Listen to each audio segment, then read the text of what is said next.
좌우에 계신 분들과 인사하겠습니다. 잘 오셨습니다. 또 인사하겠습니다. 사랑합니다. 축복합니다. 은혜 받으시다. 알렉산드로 뒤마라는 이 작가의 작품 중에 몽테크리스토 백작이라는 소설이 있습니다. 이 내용이 이렇습니다. 에드몽 당테스라는 아주 전도 유망한 청년이 있었습니다. 이 청년은 배를 타는 선원이었는데 이 청년이 타던 배가 어느 날 갑자기 선장이 죽게 되는 것이에요.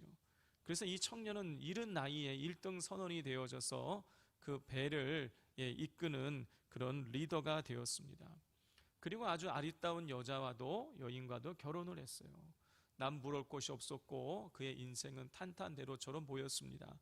그런데 그런 이 당테스를 시기하던 자들이 흉계를 꾸며서 그를 이프성에 있는 감옥에 넣게 됩니다. 그런데 이 이프성 안에 있는 이 감옥은 살아서는 나올 수 없는 그런 아주 악명 높은 감옥이었습니다. 젊은 나이에 그곳에서 늙어 죽을 수 없었던 에드몽 당테스는 탈출하기 위해서 땅굴을 파기 시작을 하는데 땅굴을 파다가 들어가다 보니 다른 쪽에서 또 땅굴을 파고 탈출을 시도하던 한 사람을 만나게 됩니다. 그는 파리아라는 이름을 가진 신부였어요. 파리아 신부. 자, 파리아 신부는 이 자기가 오래 살지 못할 것이라는 것을 직감하고 난 이후에 이 에드몽 당테스에게 자기가 가지고 있었던 어느 부유한 가문에 이 막대한 보물이 숨겨져 있는 그 지도를, 보물섬 지도를 에드몽 당테스에게 전해주게 됩니다. 자, 그리고 나서 얼마 지나지 않아서 이 파리아 신부가 죽게 돼요.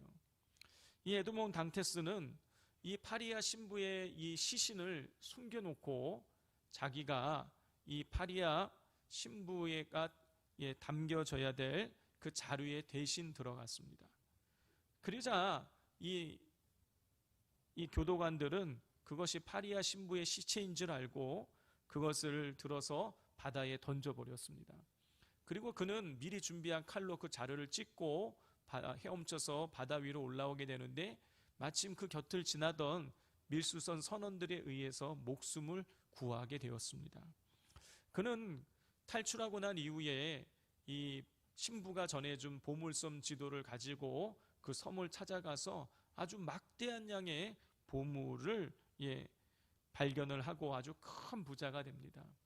그 이후에 그는 자기의 이름을 몽테크리스토라고 이름을 바꾸고 그리고 자기는 몽테크리스토 백작이다 라고 하면서 그 많은 부유한 돈을 가지고 자기와 자기의 가족들을 도와줬던 사람들에게 대해서는 선행을 베풀고 그리고 자기를 그렇게 억울하게 감옥에 가뒀던 사람들에게는 이런 복수를 하게 됩니다.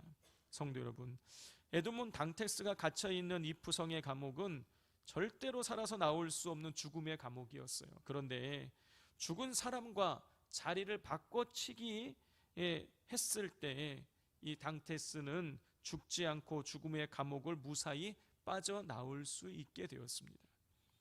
이러한 당테스의 모습은 우리가 어떤 과정을 통해서 구원을 받게 되었는지를 우리에게 잘 설명해 주고 이 과정을 이해하는데 아주 큰 도움을 줍니다. 성도 여러분, 인간은 인간 스스로의 힘으로 절대로 빠져나올 수 없는 죄의 감옥에 갇혀 있었습니다. 그래서 인간은 죄의 감옥에 갇혀서 온갖 고통을 당하다가 죽어서 지옥에 가야 될 그런 상황이었어요. 그런데 죄 없으신 예수님께서 죄인인 우리와 자리를 바꾸어 주셨어요. 예수님께서 대신 우리가 당해야 될 고난과 고통을 대신 당해 주심으로 우리는 죄의 감옥에서 풀려나서 자유할 수 있게 되어진 것입니다. 오늘 본문에는 우리를 구원하기 위해서 아무런 조건 없이 우리의 이 저주의 자리, 죄의 자리와 자리 바꿈을 해주신 예수님의 이 구원의 은혜에 관한 이야기가 기록이 되어져 있습니다. 성도 여러분, 첫사람 아담이 선악과를 따먹는 죄를 범함으로 말미암아 죄가 이 세상에 들어오게 되었고 그 죄로 인해서 인간과 하나님 사이가 갈라지게 되었어요. 따라서 인간은 이 죄의 문제를 해결해야지만 하나님께 나아갈 수 있게 되는 것이요. 이 죄의 문제를 해결하지 않고서는 결코 구원에 이를 수가 없는 상황에 처하게 되었던 것입니다. 성도 여러분, 그러면 이 죄가 무엇일까요? 성경에 보면 이 죄를 나타내는 단어가 5가지가 있는 것을 보게 됩니다. 첫 번째 단어는 우리가 아주 익숙하게 잘 아는 단어예요. 바로 하마르티아라는 단어입니다. 이 하마르티아라는 이 단어는요, 관역을 맞추지 못했다라는 뜻이에요. 관역을 맞추지 못했다. 성도 여러분, 우리가 양궁 선수가 이 활을 쏘는데 만약에 관역을 맞춰주지 못했다라는 것은 뭘 말하는 것입니까? 이 화살을 쏠 때에 관역이 아니라 잘못된 곳을 조준했다, 그런 뜻인 거예요. 따라서 이 관역을 맞추지 못했다라는 이 하마르티아는 하나님이 원치 않는 일을 행하는 것이 죄라는 것을 우리에게 알려주는 단어인 것이에요. 다시 말해서 하나님이 하지 말라고 하시는 일을 행하는 것, 여러분, 그게 죄인 것입니다. 두 번째, 성경에서 죄를 나타내는 단어가 파라바시스라는 단어예요. 이 파라바시스는 주를 따라가지 못했다, 그런 뜻이에요. 주를 따라가지 못했다. 자, 우리가 요즘은 뭐 그렇게 하지 않지만은 기계가 발달해서 예전에 이 알코올을 음주운전을 측정하는 기계가 그렇게 발달되지 않았을 때 어떻게 합니까? 경찰들이요, 그 알코올 중독, 술 음주운전하고 술 냄새 나는 사람들 밖으로 나오게 해서 줄 딱 거놓고 줄 따라 한번 걸어보라고 막 이렇게 시켰단 말이에요. 그래서 줄에서 똑바로 걸어가면 술 안 먹은 거고, 비틀비틀 걸어가면 이제 술 먹은 걸로 해서 그 사람을 처벌하기는 했단 말이죠. 여러분, 파라바시스, 줄을 따라가다, 그런 뜻이에요. 그러니까 여러분, 파라바시스가 의미하는 것이 무엇입니까? 하나님께서 세우신 그 질서에서 벗어나는 것, 그게 죄라는 것이에요. 다시 말해서 여러분, 반드시 해야 할 일을 하지 말아야 될 것을 하는 것, 하나님의 이 질서에서 벗어나는 것, 하지 말아야 될 것을 하는 것, 여러분, 그게 죄인 것입니다. 여러분, 야고보서 4장 10절 보면 이런 말씀이 나와요. 그러므로 사람이 선을 행할 줄 알고도 행하지 아니하면 죄니라 그랬어요. 여러분, 우리는 악을 행하는 것이 죄인 줄 아는데, 여러분, 악을 행하는 것도 죄이지만 선을 행하지 않는 것도 죄라는 것이에요. 여러분, 마땅히 해야 할 것을 하지 않는 것, 그게 죄인 것이에요. 자, 세 번째로 파라푸토마라는 단어예요. 이거는 미끄러져 넘어진다라는 그런 뜻입니다. 여러분, 우리가 미끄러져 넘어질 때가 있어요. 여러분, 언제 그런 것입니까? 우리가 이 미혹에 빠질 때, 누군가의 미혹에 빠질 때 미끄러져 넘어지는 거예요. 요셉은 미끄러져 넘어지지 않았지요. 보디발 장군의 이 부인이 요셉을 그렇게 성적으로 유혹할 때에, 미혹할 때에 미끄러져 넘어지지 않았어요. 자, 그런데 많은 세상에 있는 많은 사람들은 미끄러져 넘어지는 경우들이 참 많습니다. 여러분, 그런 성적인 유혹에도 약하고 돈의 유혹에도 약하고, 여러분, 그래서 이 자제력을 잃고 넘어지는 순간들이 있단 말이죠. 여러분, 미끄러지고 넘어지고 감정에 치우쳐서 하지 말아야 될 행동과 말을 하게 되고, 여러분, 또 욕심에 치우쳐져서 잘못된 하지 말아야 될 일을 하는 것, 여러분, 이렇게 미혹에 빠져서 미끄러져 넘어지는 것, 이게 파라푸토마인 거예요. 네 번째 죄를 나타내는 단어가 아노미아입니다. 아노미아. 여러분, 노미아라는 단어는 법이라는 뜻이고요, 아라는 단어는 부정을 나타내는 거예요. 그러니까 아노미아는 뭐냐? 법이 아니라는 거예요. 불법이라는 거예요. 법을 무시하고 어기며 하는 행위가, 여러분, 그게 죄인 것이에요. 다섯 번째 죄를 나타내는 단어는 오회일레머라는 단어예요. 오회일레머. 이 오회일레머는 뜻이 뭐냐면 빚, 우리가 남한테 돈 빌리고 해서 빚진다 그러잖아요. 그 빚, 채무, 이것이 오회일레머예요. 자, 오회일레머라는 단어는요, 마땅히 지불할 것을 지불하지 않은 상태를 말하는 거예요. 어떤 나쁜 일을 행함으로 나쁜 일을 행하는 그런 죄를 말하는 단어가 아니라 마땅히 치러야 할 죄값을 치르지 않는 것, 여러분, 그게 죄라는 거예요. 성도 여러분, 이렇게 죄를 의미하는 단어는요, 관역을 벗어났다라는 하마르티아, 줄을 따라가지 못했다라는 파라바시스, 그리고 미혹에 미끄러져 넘어졌다라는 파라푸토마, 불법을 나타내는 아노미아, 그리고 채무 빚을 의미하는 오해 일레모, 이 5가지예요. 여러분, 이 5가지의 단어를 종합하면 죄가 무엇이냐? 죄는 하나님 없는 상태를 의미하는 거예요. 여러분, 죄란 하나님이 없는 삶인 거예요. 여러분, 하나님을 내 인생에서 없애버리고 살아가기 때문에 우리는 하나님의 뜻에서 벗어나고 미혹에 미끄러져 넘어지고 불법을 행하고 죄를 죄로 인식하지 못하기에 죄값을 치르지 않게 되어지는 것이죠. 성도 여러분, 우리는 이 땅을 살아가면서 우리에게 자유의지가 있기에 우리가 얼마든지 마음 먹은 대로 죄를 지으며 살아갈 수가 있습니다. 여러분, 그런데 한 가지 우리가 기억해야 될 것이 있어요. 그것이 무엇이냐면, 여러분, 죽음으로 모든 것이 끝나는 것이 아니라는 것입니다. 히브리서 9장 27절을 보면 한 번 죽는 것은 사람에게 정해진 것이요 그 위에는 심판이 있으리니 그랬어요. 여러분, 그렇습니다. 죽음 이후에 모든 인간은 마치 죄를 지은 사람이 판사 앞에 서서 이 죄에 대해서 심판을 받듯이 우리는 하나님 앞에서 우리가 이 땅에서 행한 것에 대해서 심판을 받아야 되는 것이에요. 그런데 성도 여러분, 우리 중에서 하나님 앞에 서서 재판장 되시는 하나님 앞에 서서 우리의 행위에 대해서, 우리의 삶에 대해서, 우리의 지은 죄에 대해서 여러분 심판을 받을 때에 여러분 무죄 판결 받을 만한 사람이 있습니까? 여러분, 아무도 없어요.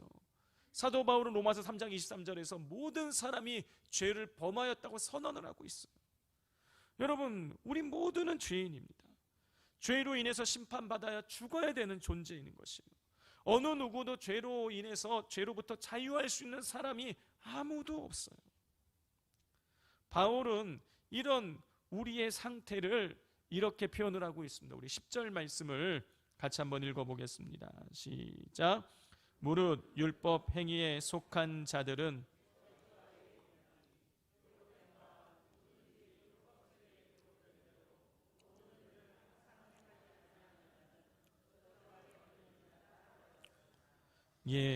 사도 바울은 율법 행위에 속한 자들은 저주 아래에 있다 그랬어요. 모든 일을 항상 행하지 않은, 율법에 기록된 대로 모든 일을 행하지 않는 자는 저주 아래에 있다라고 표현을 하고 있어요. 성도 여러분, 저주가 무엇입니까? 저주가 무엇이죠? 누군가를 욕하고 비난하고 더 나아가 천벌을 받도록 비는 것, 그게 저주예요. 여러분, 그런데 바울은요, 율법에 속한 모든 사람들은 저주 아래에 있게 된다는 거예요. 저주를 받게 된다는 거예요. 여러분, 왜 저주를 받게 되는 것입니까? 여러분, 어느 누구도 율법을 완벽하게 지키지 못하기 때문이에요. 어느 누구도 하나님의 정하신 그 질서를 완벽하게 다 이행하고 지킬 사람이 없기 때문에 그 율법의 저주를 받아서 죽어야 될 존재, 그게 우리 인간이라는 것이에요. 여러분, 율법에 기록된 것을 다 지키면 우리가 의롭게 되어질 수 있는 것이에요. 그런데 율법에 기록된 모든 것을 언제나 항상 완벽하게 지킬 수 있는 사람은 아무도 없어요. 그렇기 때문에 언제나 죄 가운데 머물러 있게 되고, 그래서 항상 지옥행 대기자로 살아갈 수밖에 없게 되어지는 것입니다. 여러분, 그러면 우리는 그렇게 율법의 저주를 받아서 죄의 정죄를 받아서 여러분, 우리는 그러면 그렇게 죽어서 지옥에 가야 되는 것일까요? 우리가 자유할 수 있는 방법은 없는 것일까요? 우리 11절 말씀을 함께 읽겠습니다. 또 하나님 앞에서 아무도 율법으로 말미암아 의롭게 되지 못할 것이 분명하니 이는 의인은 믿음으로 살리라 하였습니다. 바울은 하나님 앞에서 어느 누구도 율법으로 의롭게 되지 못한다고 분명히 선언을 하고 있어요. 여러분, 무슨 얘기입니까? 하나님 앞에서 여러분 죄로부터 자유할 수 있는 사람이 아무도 없다라는 것이에요. 여러분, 그러면 우리가 죄인인 우리가 죄로부터 자유할 수 있게 되는 방법, 다시 말해서 우리가 이 죄의 정죄를 이겨내고 우리가 의롭게 되어질 수 있는 방법은 없는 것입니까? 그렇지 않지요. 방법이 있어요. 사도 바울이 알려주고 있어요. 의인은 믿음으로 말미암아 살리라. 의인은 믿음으로 말미암아 살리라. 무슨 말입니까? 믿음으로 의롭게 되어진다라는 것이에요. 여러분, 하나님께서 아브라함을 의롭게 여겨주셨어요.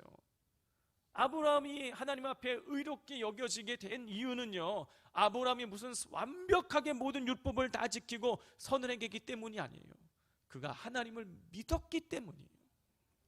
그 믿음을 보시고 이 아브라함을 의롭게 여겨 주신 것이에요. 아브라함이 이 율법적으로 완전했기 때문이 아니라 그 믿음 하나, 그거 보시고 하나님이 의롭게 여겨 주신 것이에요. 바울은요, 율법이 아니라, 행위가 아니라 오직 믿음으로 의롭게 되어질 수 있다고 선언을 하고 있는 것이에요. 그러면서 우리가 어떻게 믿음으로 의롭게 되어질 수 있는지를 설명을 하고 있어요. 우리 13절을 함께 읽겠습니다.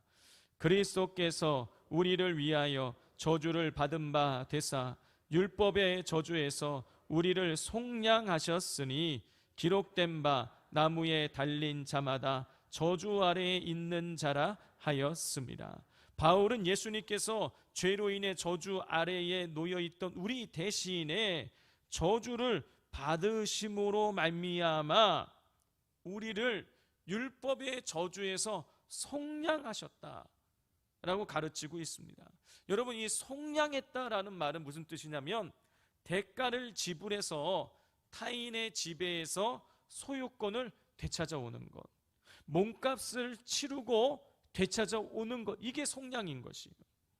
따라서 예수님께서 우리를 율법의 저주에서 우리를 속량하셨다라는 것은요, 우리의 죄값을 대신 치루어 주셔서 우리가 더 이상 율법의 저주를 받지 않게 해주셨다, 그런 뜻인 거예요. 다시 말해서 죄로 인해서 우리가 피 흘려 죽어야 되는데 우리 대신에 예수님께서 십자가에 피 흘려 죽으심으로 우리의 죄의 값을 치루어 주셨다, 그런 뜻인 거예요. 우리가 죄로 인해서 저주의 자리에 떨어져야 되는데 예수님이 대신 저주의 자리에 들어가셨다, 그런 뜻인 거예요. 에베소서 1장 7절에 보면 이런 말씀이 기록되어 있어요. 우리는 그리스도 안에서 그의 은혜의 풍성함을 따라 그의 피로 말미암아 속량 곧 죄 사함을 받았느니라 그랬어요. 우리가요, 이 죄의 저주, 율법의 저주를 받아서요, 여러분, 우리는 죽어야 될 인간이었어요. 죄 때문에 여러분, 우리가 죄 지어서 그 죄값을 치러야 되는데 그건 뭐냐? 죽어야 되는 거예요. 그런데 예수님께서 우리가 죽어야 될 그 자리에 대신 들어가셔서 대신 죽으신 거예요. 피 흘려 죽으신 거예요. 그래서 우리 죄가 용서받게 된 것이에요. 여러분, 한번 생각을 해보십시오. 만약에 이 어린 아이가 하나 있는데, 꼬마 아이가 하나가 있는데, 우리 아들이 하나가 있는데, 그 아들이 지나가다가 돌멩이를 휙 던졌는데 지나가던 마이바흐 차를 깨트린 거예요. 마이바흐가 정확하게 얼마인지 모르겠지만 제가 예전에 한번 얼핏 봤을 때는 제일 싼 게 한 3억 정도 하더라고요. 비싼 거는 뭐 한 10억까지도 하더라고요. 얘가 딱 던졌는데 이게 막 유리창이 깨지고 난리가 난 거예요. 자, 한번 생각을 해보십시오. 이 어린아이가 그 값을 치를 능력이 있나요? 없어요. 걔는 능력이 없는 거예요. 자, 그러면 어떻게 됩니까? 부모인 아빠인 제가 가가지고 어떻게 하죠? 죄송합니다, 제가 갚아드리겠습니다 해가지고 그걸 대신 갚죠. 잘못은 누가 했는데? 아이가 했는데. 누가 대신 용서를 빌어요? 아빠가 대신 빌었어요. 그래서 그걸 갚아줬어. 그러면 이 애의 죄가 있어지는 거, 없어지는 거예요? 없어지는 거죠. 똑같은 거예요. 우리가 죄를 지었는데 우리가 갚을 능력이 없는 거예요. 우리의 의로는요, 그걸 갚을 능력이 없어요. 그래서 하나님께서 예수님이 인간의 죄를 다 짊어지시고 대신 죽게 하신 거예요. 우리가 죽어야 되는데 예수님이 대신 죽으셨어요. 여러분, 그러므로 그 모든 죄가 다 사라지게 된 것이에요. 여러분, 문제는요, 이제 남은 건 하나예요. 그걸 믿느냐는 거예요. 여러분, 그 사실을 믿으면 우리는 죄로부터 자유해지는 것이에요.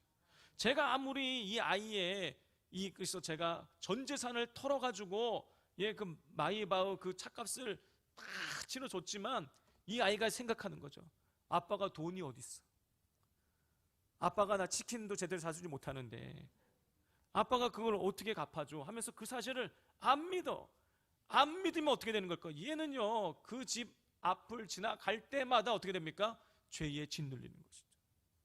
분명히 다 사해 주셨는데, 다 값을 치루어 주셨는데, 여러분 그 사실을 믿지 않으면 여전히 죄인인 것이에요. 여러분들, 그런데 그 사실을 믿으면 어떻게 되느냐?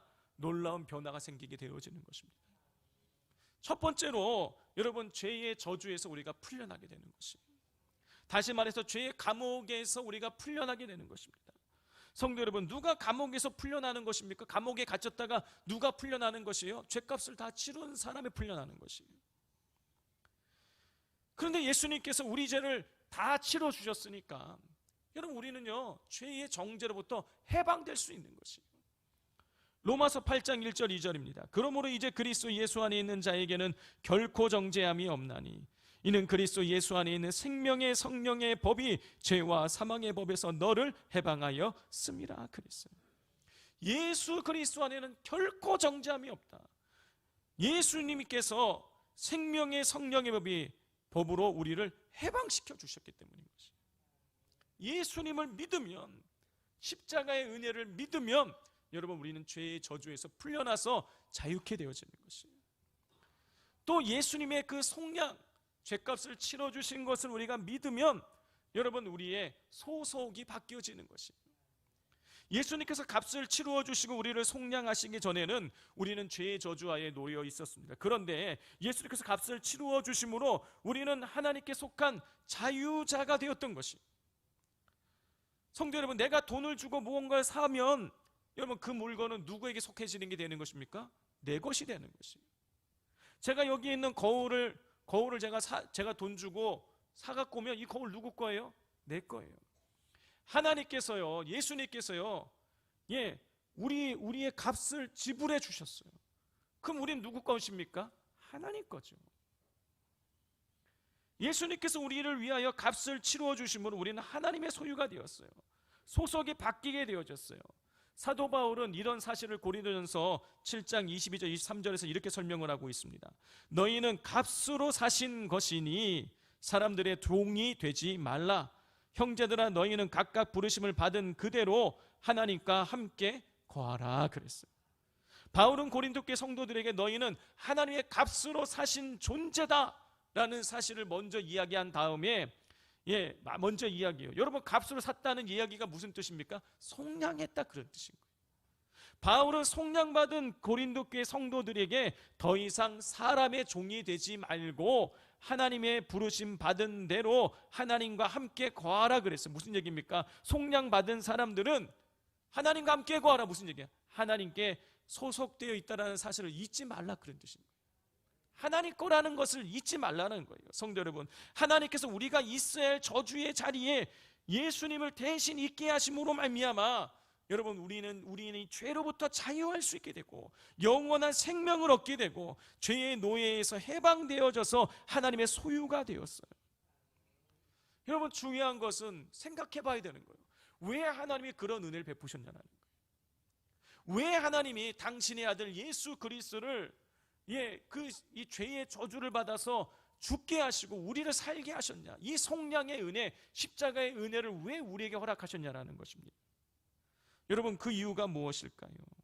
그 이유가 오늘 이 본문 말씀에 기록되어 있어요. 첫 번째는 두 가지 이유가 나오는데요. 그렇게 우리를 속량해 주신 그 첫 번째 이유가 뭐냐? 아브라함의 복이 이방인에게 미치게 만들기 위해서인 거예요. 14절을 보면은요, 이는 그랬어요. 앞에는 예수님이 속량해 주셨다는 이야기가 쭉 한 다음에 이는 왜냐하면 그런 뜻이에요. 그리스도 예수 안에서 아브라함의 복이 이방인에게 미치게 하고 그랬어요.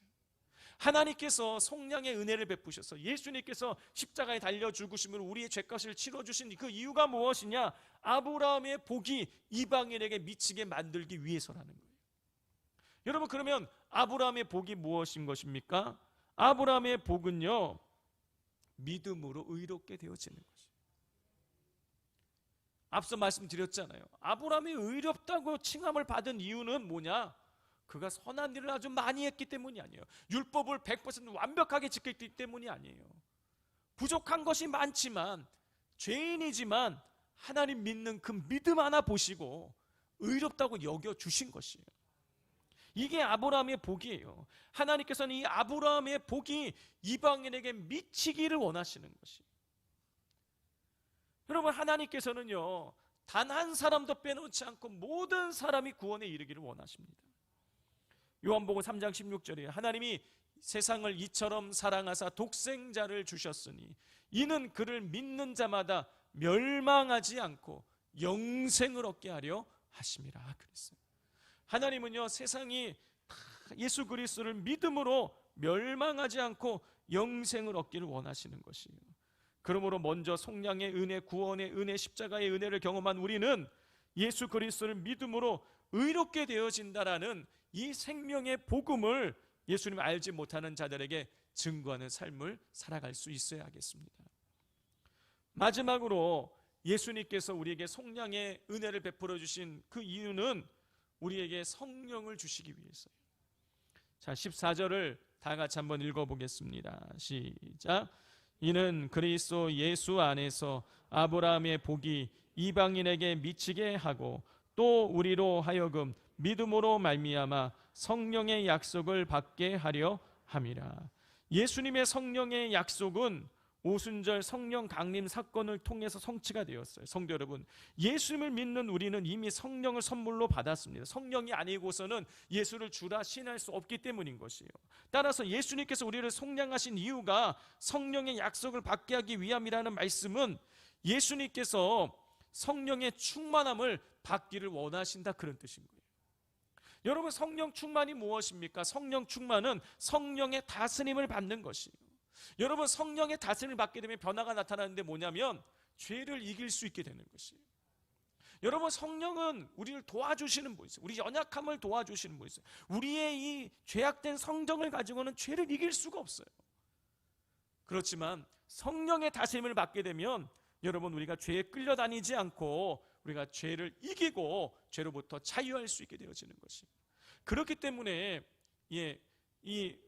예수님께서 우리를 속량하셔서 성령의 은혜를 주시기를 원하셨던 것이죠. 성도 여러분, 예수님께서 우리가 있어야 할 저주의 자리에 대신 들어가셔서 우리가 받아야 할 저주를 받으셨습니다. 우리가 십자가에 매달려 죽어야 했는데 예수님께서 대신 십자가에 매달려 죽으심으로 우리와 자리를 바꾸어 주셨어요. 그로 인해서 우리는 죄의 저주에서 풀려나고 죄의 노예에서 하나님의 소유된 백성으로 우리의 이 신분이, 상태가, 소속이 달라지게 된 것입니다.